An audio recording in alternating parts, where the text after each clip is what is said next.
poise look like today? It used to be that you'd have to walk in a straight line, balance a heavy book on your head while sipping your tea, and that's what we call poise. But poise today is a little different. It's actually a combination of things. It's a combination of your inside style and your outside style. And today on the show, we're going to break all of that down right here, right now.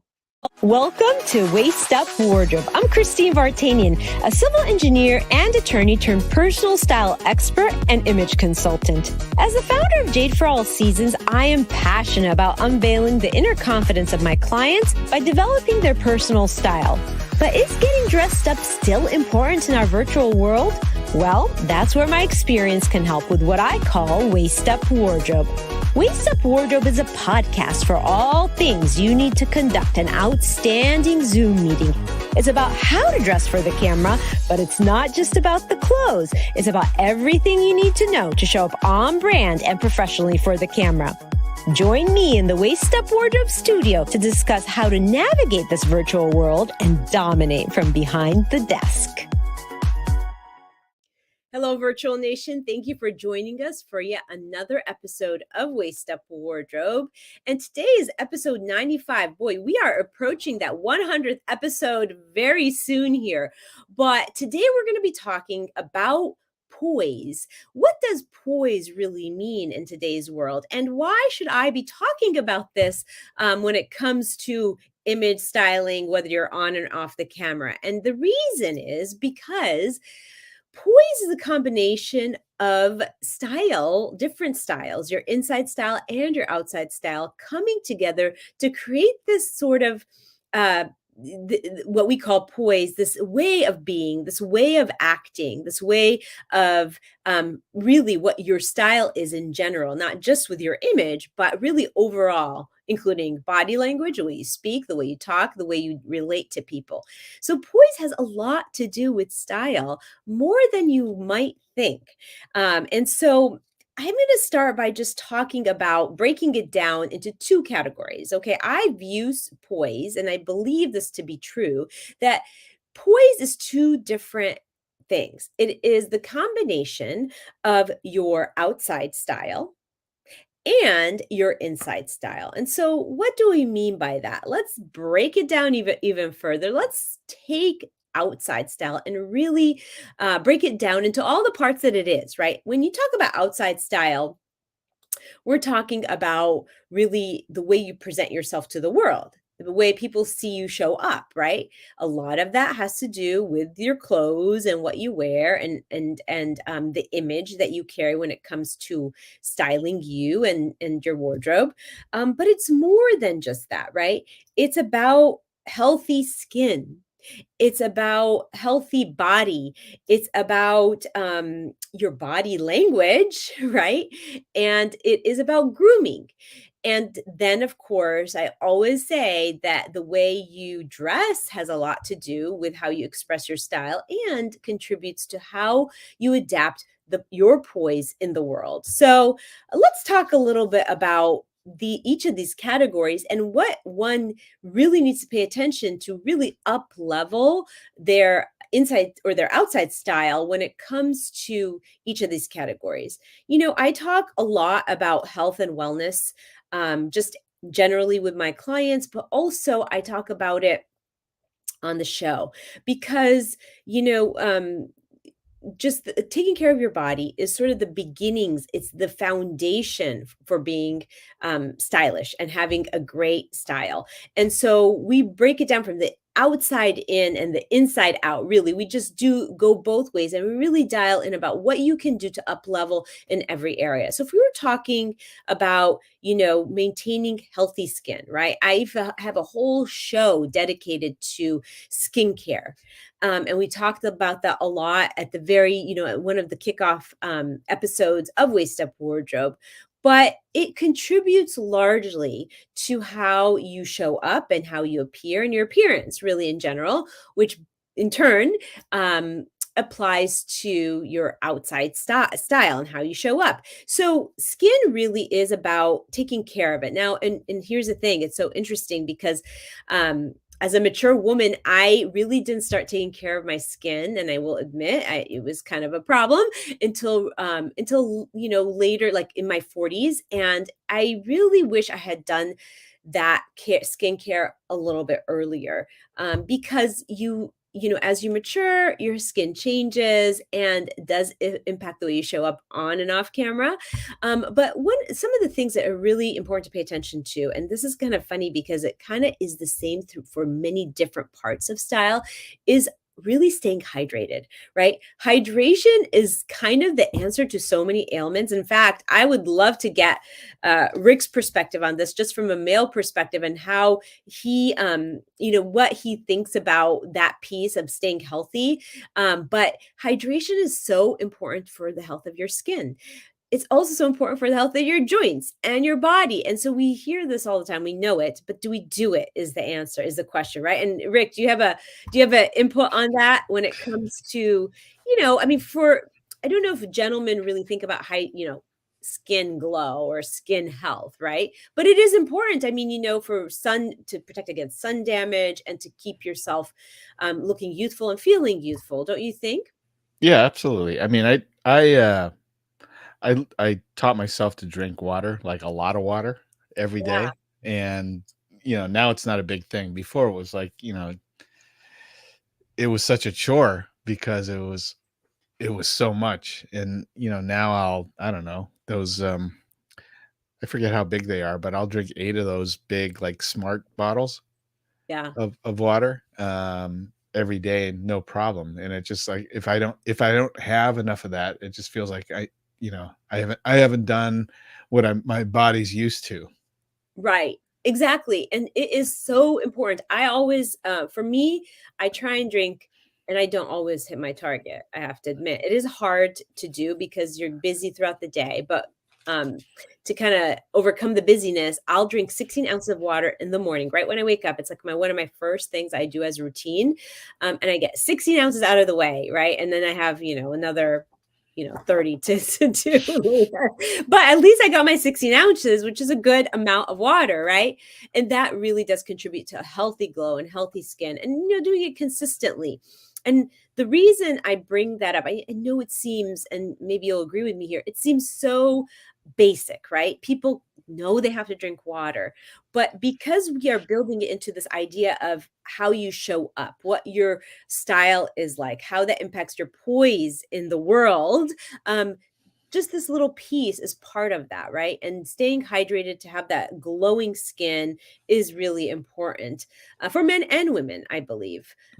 So I've seen you drink your water, because I know when we're doing photo shoots, you always have your liter bottle of water. I'm like, Yep. God, he's really good about that. So I can attest to the fact that you are very good about that. Yeah, yeah, it just feels like, if I don't have all that water with me, it just doesn't feel right. Because during during, the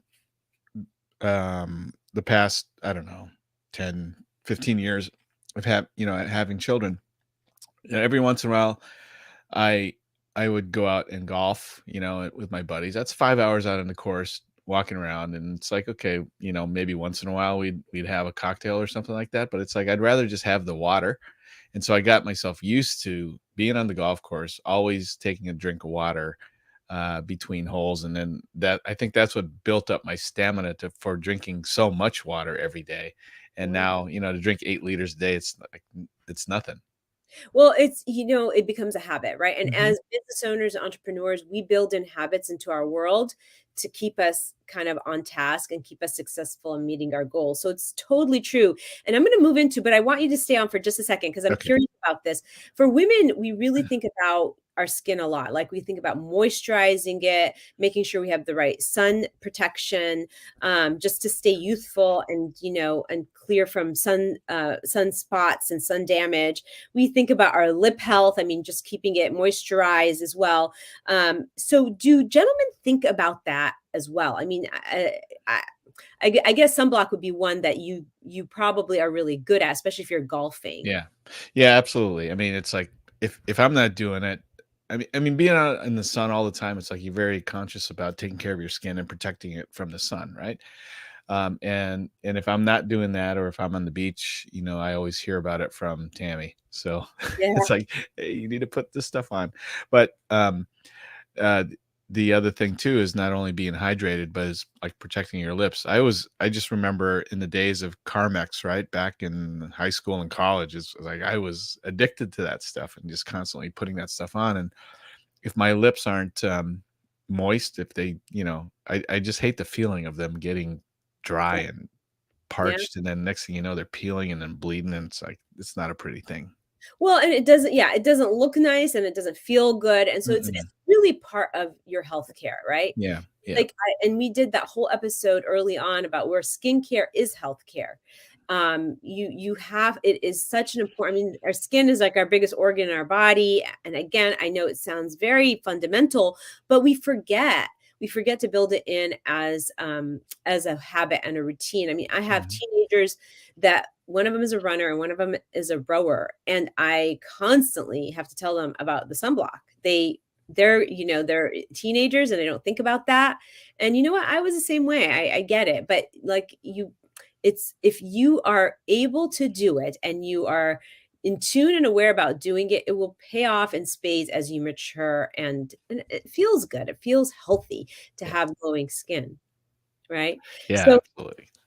as part of poise, it is that part of that outside style that contributes to the way you feel and part of your self-care. The next thing I'm going to go into is sort of your body health, right? Your healthy body. A healthy body contributes to feeling great, and when you feel great, you look great, and that contributes to style, and that is part of what we call that part of um, poise.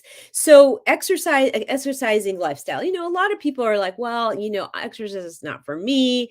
I don't really like, I'm too tired after work or before work, and I just don't want to do it. And I totally get it.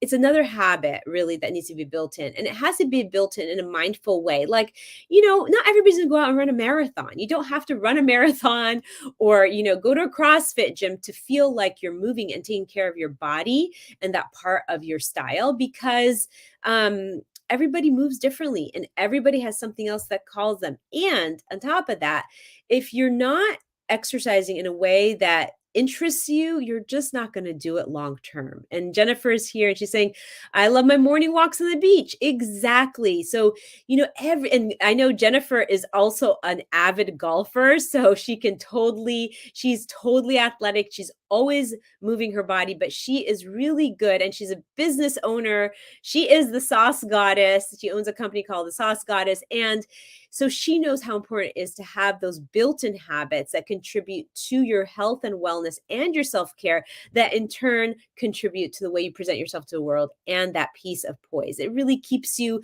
training for life. Having a way of moving your body keeps you trained for life. Anything that life throws at you, you can manage it, right? It also keeps you mentally sharp. So everything is sort of connected, right?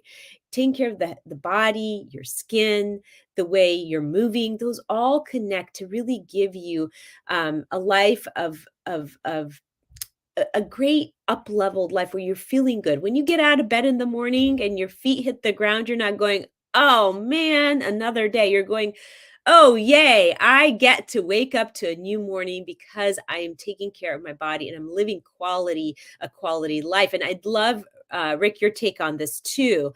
It's sort of that looking forward to getting up because you feel strong and you feel healthy. What are your thoughts on that?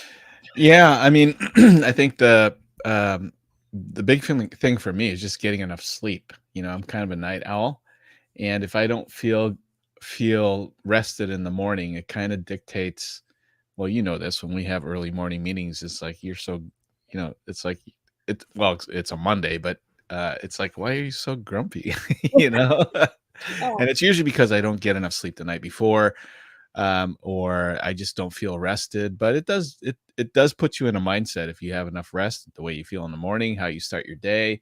And I've been trying to work on that a little bit better. Wake up with a little bit more, even if I'm tired, wake up with a little bit more positive mindset to get me going, because it kind of dictates how the rest of the day is going to go. Yeah, that healthy body and mind. I mean, a healthy mind and a healthy body, just keeping you mentally sharp, and movement. Movement is so important. And again, when you talk to people about exercise, they think, oh my God, I got to go to a gym. I got to do this. But just like Jennifer said, she does her morning walks, right? On the Mhm. beach. There's something not only, well, physical about it, but there's also something mental that happens, right? Your mind is kind of resetting for a new day. It is kind of recharging and kind of just getting grounded. And you're moving while you're doing it. So everybody's form of movement is so different. Yeah, I mean, I feel like I've if I haven't taken my morning walk, because I'll usually do at least one, if not two, one in the morning, one in the afternoon, especially to kind of break up my work schedule, where I just need to get out of this cave and just get some fresh air and take a half an hour and just be outside and if I have to take a call, I'll do that, but still just being outside and moving and loosening up a little bit and getting some fresh air and it just helps when you have a stack of stuff to do yet. It just helps you dive into that and feel motivated to finish it.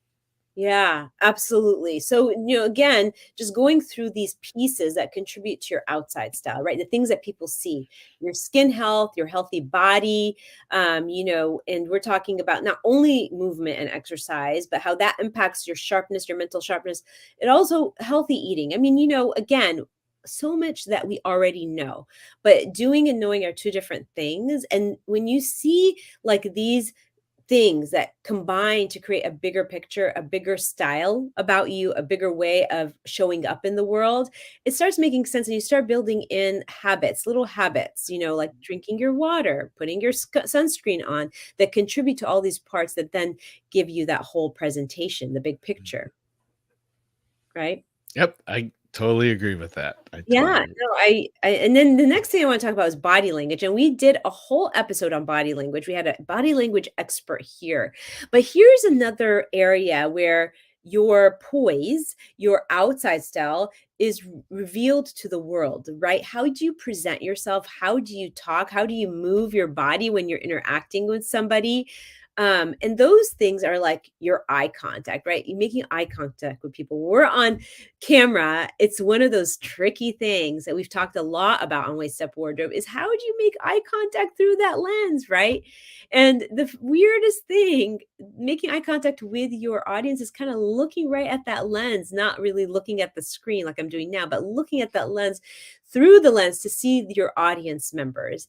That's if you're on camera. But when you're in person, making eye contact with people is such a great way of connecting and letting them to get to know you, right? They always say that the windows are the eyes to the soul, and it's true. I really believe it's true. And because when people look at your eyes, they can tell so much about you. So making eye contact is really important. It also shows confidence. So if you're interacting with a client or a potential client or a colleague, your firm handshake and the eye contact that you present with are two really key ways of showing the person that you're interested in them and that you want to connect with them.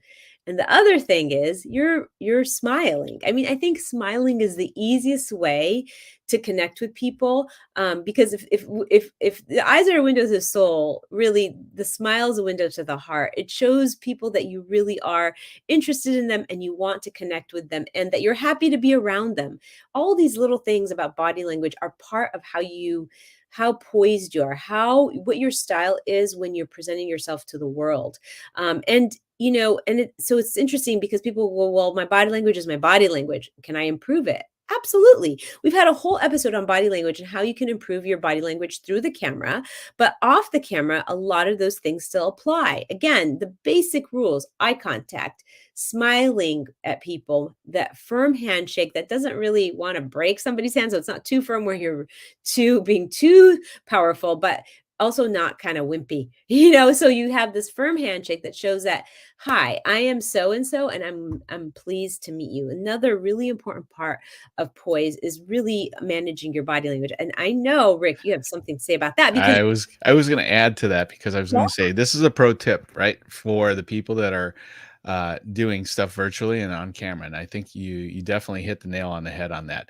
It's when you're in front of somebody physically, you of course you're going to be looking at them eye to eye, right? You have that firm handshake. They can see your body language. They can feel your body language, right?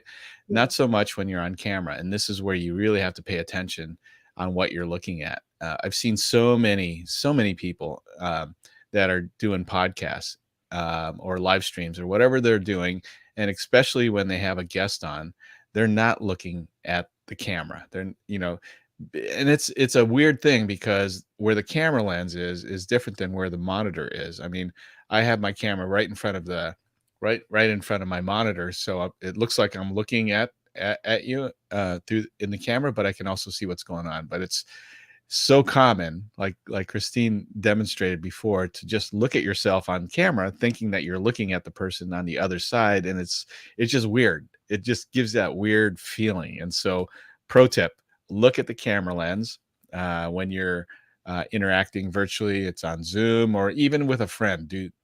Try practicing that, because that's all you have. You don't have the handshake. You have somewhat of the body language, the way you're sitting, the way you're addressing that person, but eye contact in this case is paramount, because you're just not used to it. So you once you start doing, you'll get used to it. But just keep in mind that it does look a little weird if you're not looking at the lens, because the receiving end, it just feels weird. Yeah. Big body language tip, Mhm. really important, especially on camera. But you said it's easy when you're in person to look somebody in the eye. It isn't always that easy. For many people, forget that is important, right? Or they might be shy, or they come from a culture where they're not really used to looking somebody in the eye, right? So, but in our culture and where we are, when we're presenting ourselves in business, it's a sign of confidence to look somebody in the eye. I'm not talking to stare somebody down. I'm talking like really, make that connection, that soft connection, and have that firm handshake. It's so interesting because you can go extreme on all these things, right? You can stare somebody down, and that's not the right body language. It's really making the eye contact and kind of having that soft connection, and a handshake, right? I've had people shake my hand like to break it. And I was like, and other women too, not like men, right? Yeah. But so it's like you want a firm handshake that isn't one of those like wimpy handshakes, because that doesn't show confidence, but you also don't want to break somebody's hand because you're like, "Oh yeah, here's my firm handshake." Mhm. I don't know if you've had any experience with that. Oh yeah, yeah. I mean, I always there's always that one person, maybe two, when you see Yeah. him at a social event or you see him out, and it's like, oh no, here it comes, and it's that crushing handshake, right? Yes, yes. And like I think that if I had to choose between a crushing handshake and a wimpy handshake, it would be like the crushing handshake, because somebody who just grabs your hand and like flops is like it's just Yeah. not. Well, when I see that person, I usually try and have a couple things in my hands, so I can't. It's like, here, I'll Right just, there? Yeah. just elbow. Totally. No, I totally get it. And then, the other thing I think is so interesting that people forget to smile at people. And I think just sometimes people's resting like their normal is not to smile, which I understand, but when you're networking, when you're connecting with people, you want to break a smile. A smile can change somebody's day. Honestly, I truly believe that when you smile at somebody, it almost makes them feel important, right? And it's such an easy way to really uplift another. Yeah, it's a great way to break the ice. If you're nervous to go talk to somebody or you see somebody approaching, it's like, just a smile just breaks the ice. Yeah. It opens yourself up to conversation with that person, makes them feel at ease. And it does great things if you welcome them with a smile. And I always say that it's like the window to the heart, just like the eyes are the window to the soul. People feel that you're coming at them with a open heart and open mind. Um, and I was just actually I'm in the middle of rereading a book that I read when my kids were younger. It's called A Whole New Mind, and it was very interesting. There was a whole section on emotional quotient and emoting, but how you can tell if somebody is giving you a genuine smile versus kind of a fake smile. Hmm. And it was really interesting from a psychological standpoint because he was talking a lot about what your facial muscles do when you're actually giving a genuine smile. If you're smiling and your eye muscles are interacting with that and they're combining to give the smile, that's a genuine smile. But if the only muscles that are working are your lower half of your face muscles, then that's a fake smile. So it was really interesting, people can feel you too. So they feel if you're being fake or being genuine. So whatever it's worth, I think it was just so interesting. Any thoughts on that? No, I totally agree. I mean, after years of working corporate, you kind of know a fake smile versus a real smile. Even it's a little harder when you're virtual, but you kind of know Yeah. that you're just doing it for show, so to speak. Smart. Most Yeah. people are smart. Hmm. Yes, Jennifer's saying smile like you mean it. For sure, Jennifer. I mean, it really is, all these things that we're talking about, skincare, body care, exercise, water, smiling, they are so fundamental, but they are fundamental to life and they're fundamental to good habits and building in good success and being aware of what you're doing and how you're doing. And coming out of a time where we were really not socializing very much in person, I think people do forget how to interact with people. I mean, I personally, when I first went to my first networking meeting after being, 2020 and being in lockdown for so long, I was like, wait, did I forget how to socialize? You can forget how to interact with people. So it's important to just be aware of these simple things that really help contribute to how you're showing up to people, and how your outside style is really being expressed, right? Which takes me to the next thing, which is grooming. And when it comes to grooming with women, it's always about like the hair and the nails and, of course, the skin, right?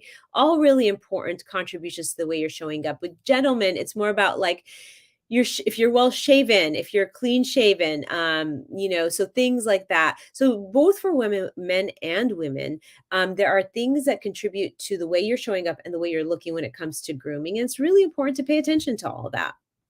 So that's like number 4 part of that, outside style. But the final piece of outside style is the work.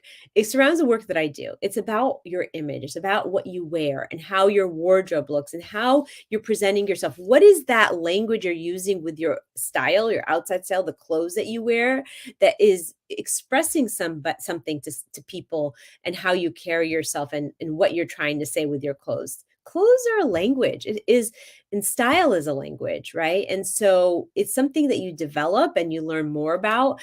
So the way you show up in your clothes um, is really important. And honestly, even though I'm an image consultant and I use clothes to get people's outside style up leveled, it's not about the clothes. And this is why this topic of poise in general, this whole big topic, this umbrella, is really important. It's really that clothes are just a tool to up level the way you show up in your circles, and also to uplevel your inside style, which we're going to talk about in a second, right? So we're covering sort of this outside style, your appearance, right? What people see on the outside, your health, the way you carry yourself, your body language, the way you take care of your skin and your body so that it looks healthy and feels glowing, and you feel like you want to wake up and take on the day. And the clothes that you wear are really important, but they're not everything. They're not everything. They're just part of this bigger picture of how you show up in the world and what your poise looks like. Um, so a lot of things like, your wardrobe being, having a nice wardrobe that isn't, you don't show up in wrinkled clothes or clothes that don't fit or anything like that. Those are important things, but also having a hairstyle that you love, that suits you. Investing in some really important basics. Sometimes people forget to invest in basics and they can't put outfits together. And that's sort of my genius. And that's what I help my clients do. Knowing that fit is really important when it comes to clothes. Fit is actually, I'm going to say fit, fit, fit. It's like in real estate, location, location, location. It's always about the fit. The fit has to be great.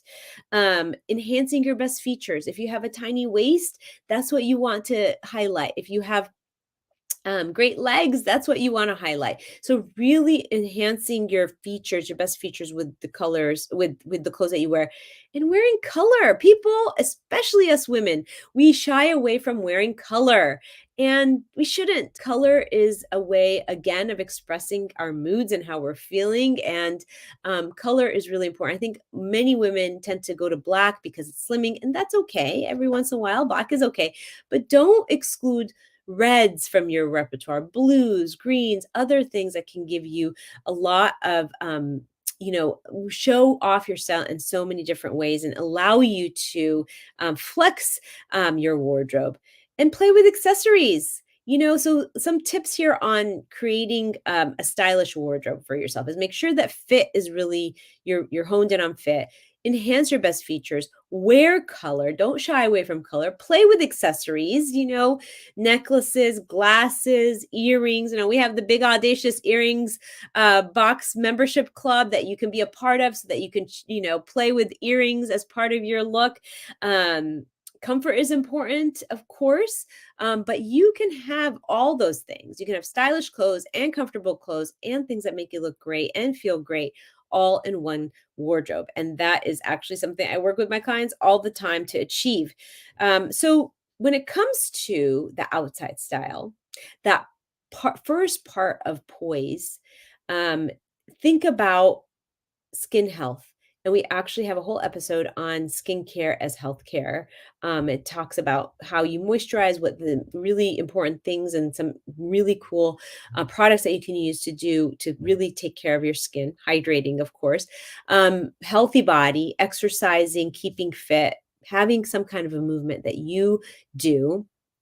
Your body language, be aware of your body language. Make sure that when you're interacting with people, you are really aware of how you're acting when it comes to your handshake, your smile, your eye contact. Those are the basics.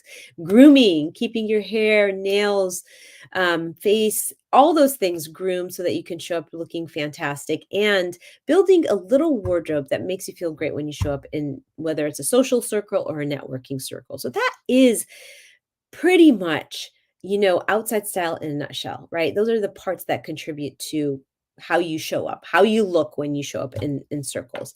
The next part about poise that I want to talk about is sort of this inside style, right? Sometimes most of the time when I'm working with clients, it's about how the outside style, the clothes as a tool, when you use them, it helps you enhance your inside style. It up levels your confidence. It up levels your mood.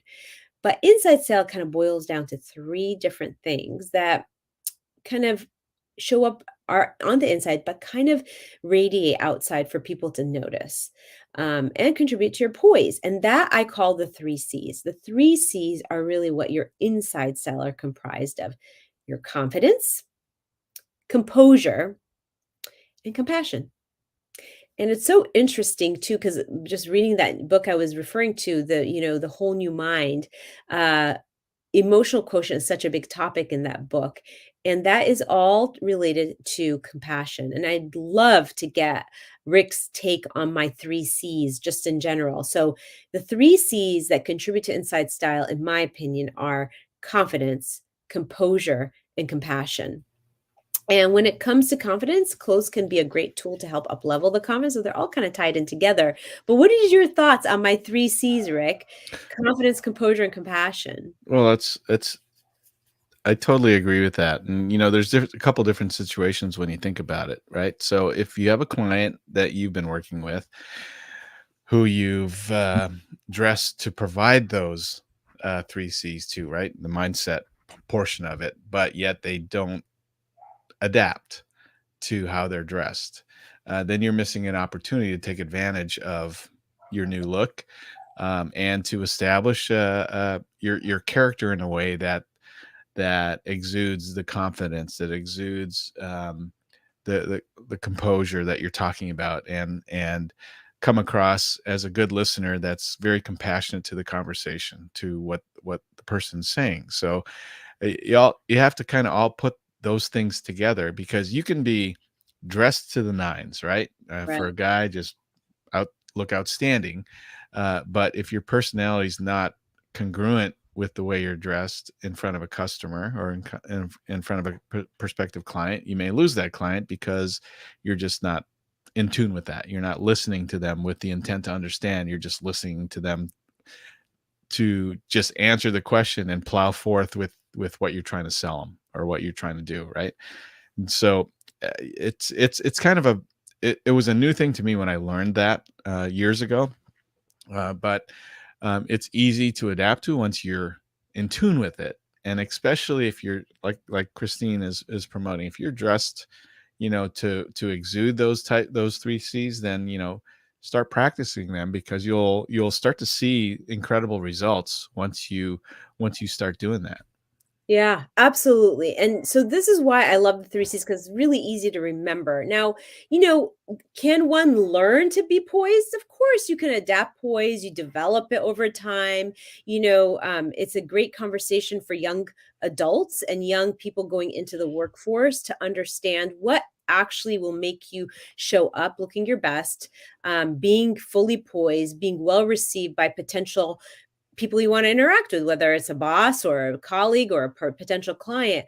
But understanding that inside style is such an important piece to being to being stylish, to having a distinct style is so important. And even some adults, some mature people don't realize that until later in life, right? And then they start going, I see the connections. Like you said, you can be somebody dressed to the nines, but if you act with a lack of emotionality, with a lack of compassion in your field, people get turned off by that, right? Oh And yeah. and that can contribute to just not being able to get to your goals or get connected with people, because what are goals really? It's all about creating relationships to get to goals, and to build businesses, and to serve people, right? It's all about connections. Mhm. So when it I'm, I'm sure. I'm sorry to interrupt. I'm sure there are stage speakers out there that everyone have seen, whether it's on YouTube, whether it's on a TED Talk, whether it's at an event that you go to for your business. You take note of how they act on stage when they're all dressed up. I mean, I always loved hearing Steve Jobs when he was on stage. Now, off stage, he was a little bit different personality, but on stage, when he's talking about Apple and the products and the way he talked about it, there was a certain thing about him that you just kind of lean forward, because he was going to talk about something innovative, and that. So he had that on it, but he dressed the part, right? Very simple. Most of the time it was black, very plain colors, but the way he swaggered on stage, you just tend to lean in and want to subscribe to what he was going to say, right? Yeah, no, for sure. I mean, Steve Jobs had it down when it came to wardrobe, because he had a uniform.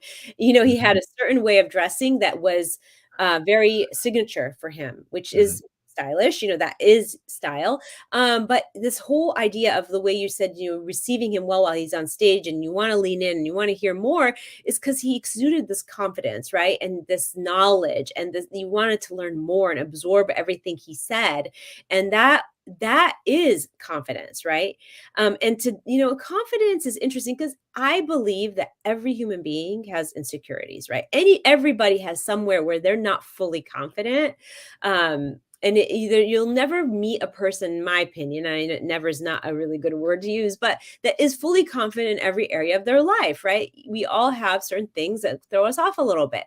But developing confidence can happen, and that is one of the key things I've learned really in developing better confidence, is talking to my own self in a better way. I found myself to be very forgiving with people and really hard on my own self, and so that really pulling myself down.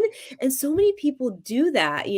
They tend to be forgiving of others, but more hard on themselves, and that is just, it's just not conducive to your confidence. That you treat yourself like you would treat others, if you are a compassionate, kind person, do that for yourself as well, right? Yeah. Yeah, yeah. I mean, that because if you're not doing that to yourself, then it's all an act. It becomes an act, and it doesn't feel it, sooner or later. It's just not going to feel like you're what's the word? You're like you feel like what you're saying is real, right? Yeah, authentic, right. So Authentic. so confidence can be developed in so many ways. It's just being, really proud of yourself, celebrating your wins and talking to yourself in a way that you would, if you're how to be kind to others, but be kind to yourself too. And, when you aren't performing your best or you're not feeling so great about yourself.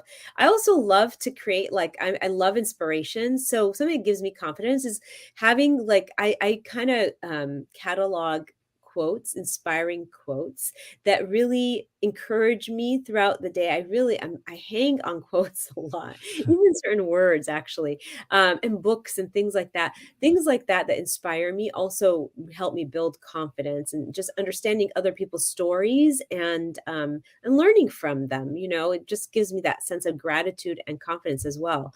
Any thoughts on that? Well, absolutely. I mean, yeah, the one thing that I can think of, because I just recently came from a big conference, is that the president of this organization, well, the national president of this organization, was hilariously engaging. Right? I mean, the guy was.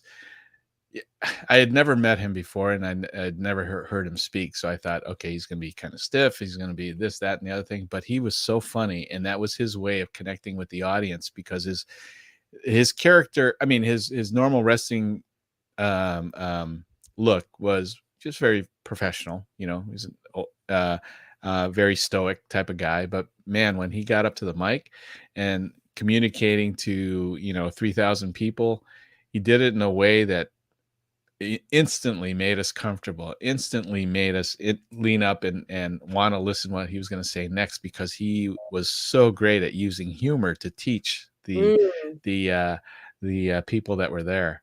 I love that. I Mhm. love when people are, like, humorous. It takes such a different kind of intelligence to be funny.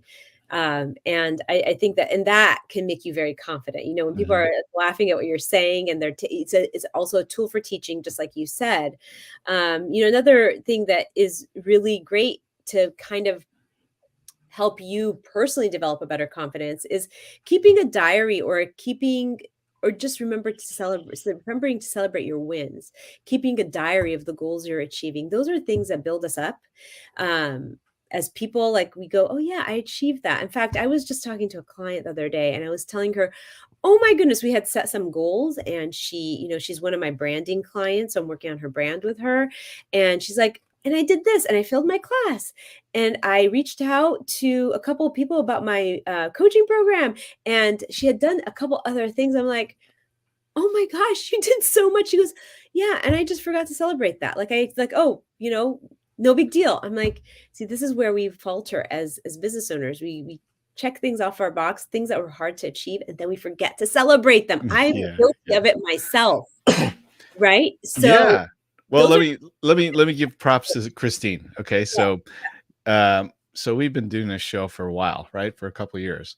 And yeah, in the beginning, those of you who may have followed us in the beginning, um, it was a terrifying thing for Christine to do.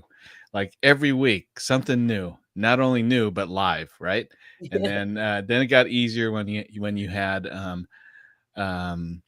guests on, because then it was a conversation, and uh, and then in between, you have your solo episodes. It's like how can I keep engaged with the audience when it's just me in the room and I'm just talking to the camera?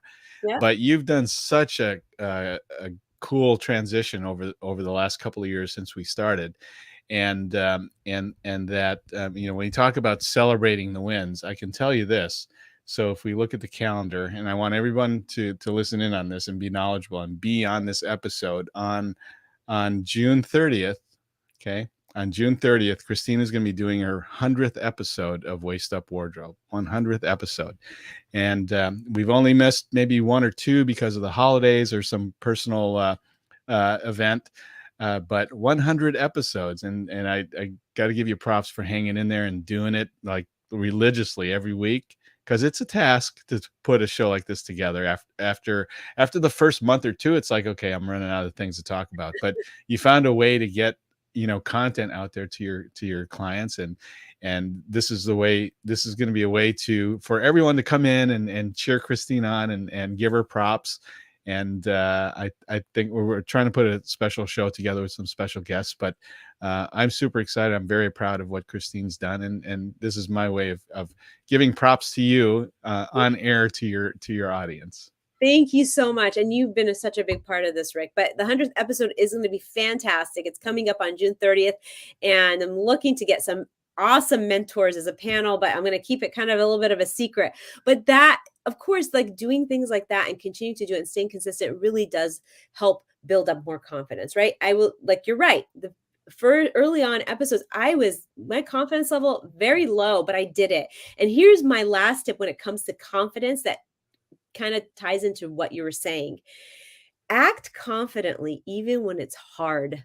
It's like, they say fake it till you make it. It's really about acting confidently, trying to appear confident, even though inside you might not feel as confident as you could be. And that really does help get you there. It is one of the things that really I've done because trying new things is hard. But that is such an important piece of being poised and being and being able to present a style that people are engaged with to the world, right? So that whole piece of confidence. You're going to say something. Yeah, I wanted to add to that too. It's like it's funny that you said fake it till you make it. So there's a different twist on that too, right? Because I believe in visualization, right? I'm a golfer, and so I learned early on that um, if to visualize my shots, like where it was going to go, was it going to curve to the left, curve to the right? You always visualize, and you see a lot of the best golfers in the world do that. They visualize the shot and then they hit it, right? And it's the same thing here when you're talking with somebody, or when you're up on stage, or when you're in front of the camera. You just visualize that the message that you're trying to communicate is going to be successful, that the audience is going to be receptive to what you say. And if you go into any situation and you're visualizing that success, even if it's just a little thing, if you can visualize that, but boy, you can start feeling confidence. People can start reading confidence in the way you speak to them. And Oh, so all of those little pieces go together. I don't know if you visualize how you visualize. I know you visualize goals, but if you visualize how you're communicating with the customer, and you go in with better intentions, better attitude, better mindset, and you set yourself up more for success. yeah. And Jennifer's still tuning in here, and she totally agrees with what you're saying. I mean, again, right? We talked about this kind of overarching idea of poise, how you present yourself to the world. That's part of your style, and how the outside style is what people actually see. But the inside style, which is, confidence being the first piece of that, is sort of what kind of radiates from inside, right? The second piece to that is composure. And that can be so hard for some people, right? Hard for everybody at a different time. I mean, there are things that kind of might trigger somebody and they're like, oh, then they lose their composure. But being able to stay composed under pressure, being able to stay composed in serious situations is such a important piece of a poise and your style that you put out to the world, right? So composure, like, and there's so many examples of it, right? It could be something, you're like in the middle of somebody witnessing an accident and you have to be composed. Like, what do you do to help, right? It could be that you're dealing with a difficult person and you still have to stay composed and kind of stay grounded so that you don't act in a way that is not aligned with your personality and your values, right? And how do you develop that composure? Well, a lot of people do that by meditating or doing yoga, really things that keep them grounded and keep them thinking about their thoughts. That's something I really do a lot, is I think about my thoughts, which can drive me a little crazy sometimes, but really trying to be in a place where things can't shake you, right? You can't let somebody who's having a bad day impact you acting in a way that wouldn't be aligned with who you are. And I would love to hear what you have to say about this, Rick, because I know for women and men it might be a little different, but composure is such a big part of how poised you come off. Oh, we can't hear you, Rick. I was muted, so you didn't hear me drinking my water. Yeah, I totally agree. I mean, being in business for so long, you learn certain things, how to listen to a person with the intent to understand rather than with the intent to just answer, right? Mhm. And so you learn these little tips and tricks, and it's one of the things that was hardest for me anyway was really to listen, because I knew the as soon as they started asking the question, I already knew the answer, or I formulated the answer in my head, but really didn't understand where they were coming from. And so I found myself stepping on myself, a lot of times early on, because I didn't understand, I didn't comprehend where they were coming from. And so that's for me, that was kind of the visualization part. It's like, let me put myself in their shoes to understand what they're talking about so I can give them a better answer. And it took some practice to do that, but that's just one of the things that you kind of learn over time. I see so many people that just want to impose their will or impose their answer on that person asking the question without truly understanding what they're asking, you know?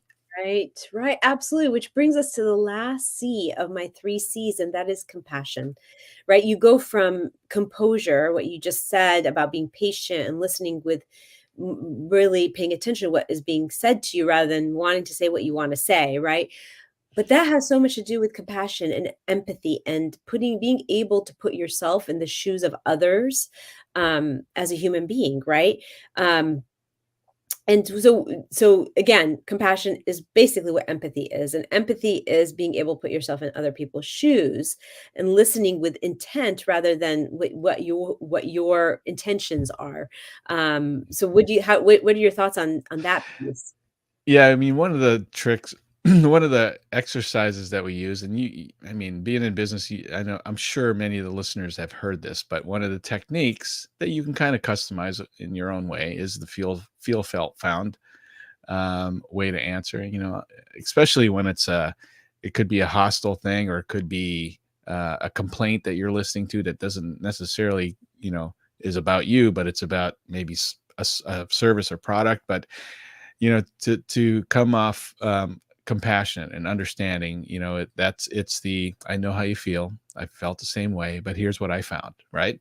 And if Yeah, and if you practice that over time, you can kind of put your own spin on it, but you know come across with the understanding, I know how you feel because it's happened to me once before, and this is what I found, and this is how I got through it. And if you come across compassionate with a compassionate mindset like that, you can more often than not um, help that client or help that customer, not only with their problem, provide them a solution, and they feel so much better about it because you were compassionate about you were thoughtful, you were compassionate about how they felt, and you found a way to make it work out.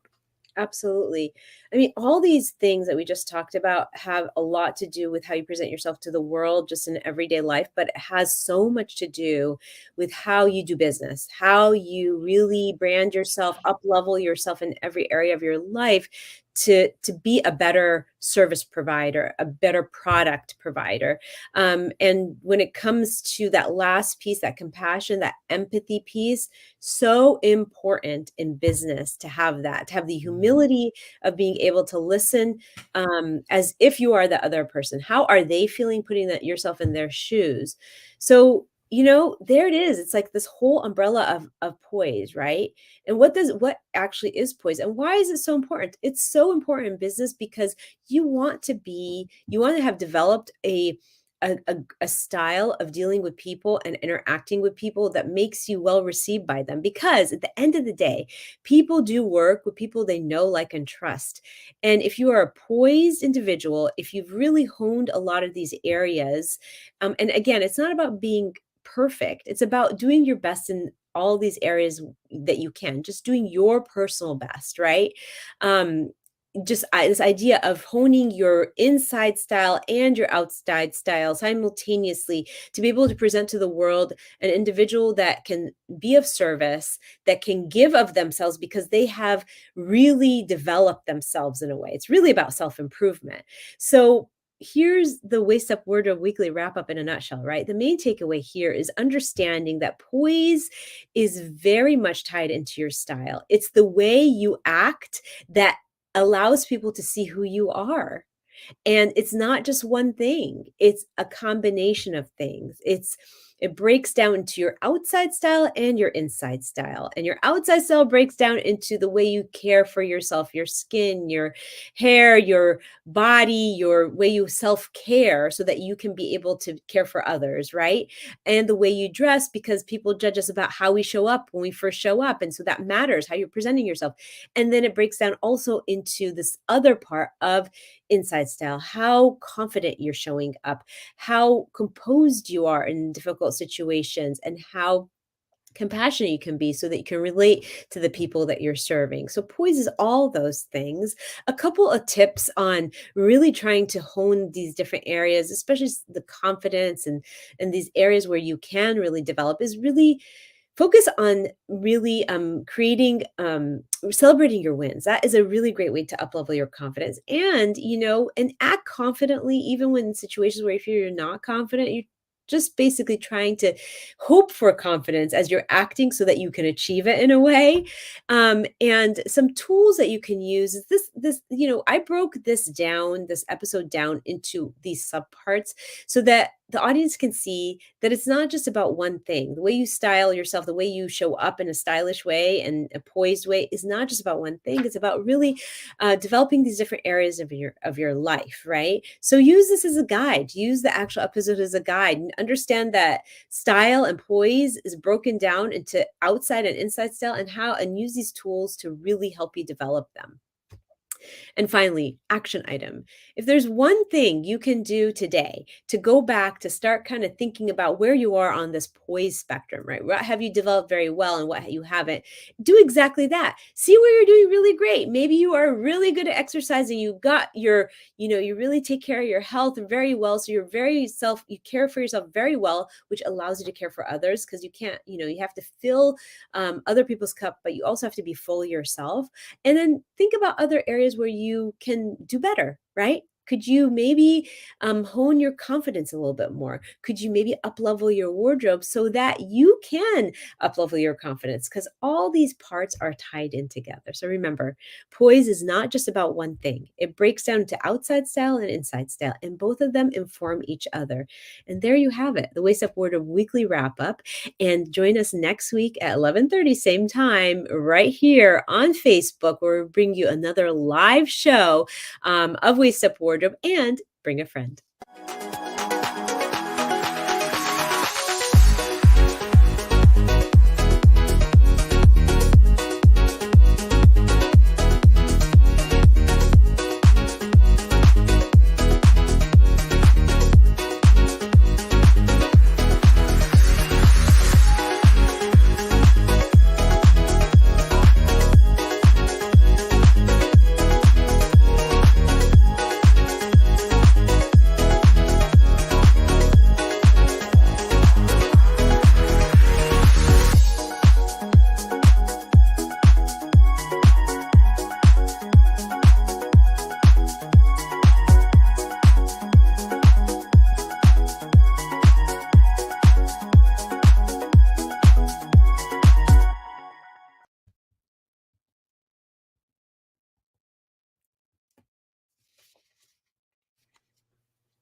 Back. There we go.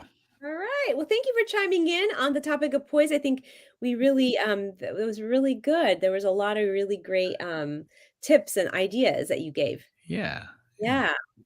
So we gotta jump right into that. The wrap up, the Okay. not because I gotta jump. All right. All I right. will get this set up, Yeah. and you can go when you're ready.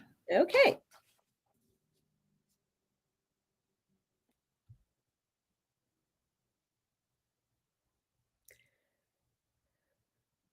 How do I usually start this? It's a I think I is started it with it open. Okay. yeah, it's like a thought-provoking question, right? Yeah, like, how do I usually open it? Okay,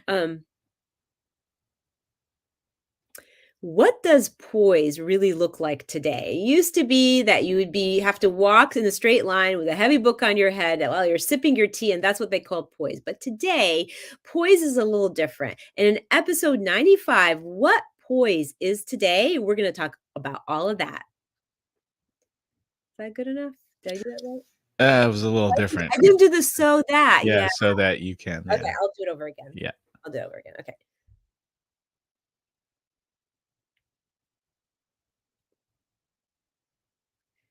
What does poise look like today? It used to be that you'd have to balance a heavy book on your head and walk in a straight line while sipping your tea, and they called that poise.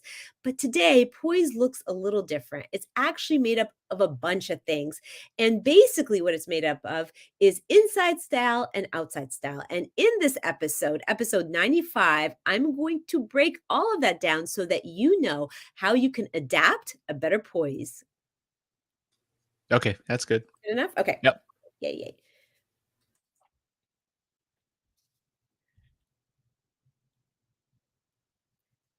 So, the Waist Up Wardrobe weekly wrap up in a nutshell boils down to this. The main takeaway is that poise is not just one thing, it's actually made up of many different things, many different features, and many different parts. And basically, two categories it includes is inside style and outside style, which break down into even more things. So, one tip that you need to learn. Okay, so I'm going to start from tip. Is that okay? Yeah. Okay. Yeah.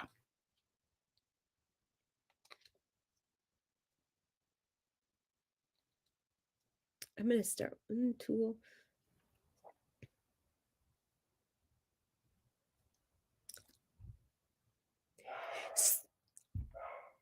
My dog is barking. Can you hear that? I can. Okay, maybe we let that pass. Yeah, just wait for a second. Yeah.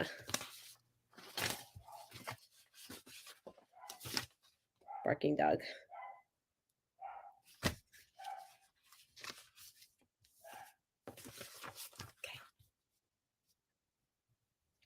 This episode is a great tool. If you listen to it, you'll see how we broke down poise and what all the parts of that are made of.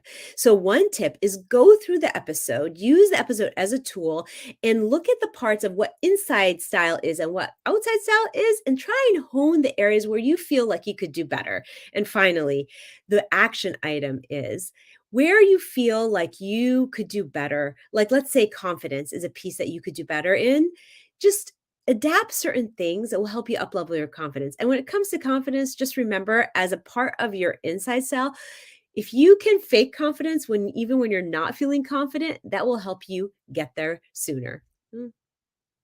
I don't know. What do you think? I I could salvage it, but then you kind of let it fade at the Yeah. end. Should I do action item again? Yeah, do that. Okay.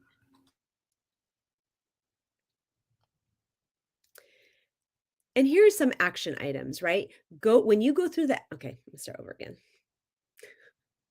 And here are some action items. When you go through this episode, look at the different subparts of what poise is and what it breaks down into it. I'm going to start over again.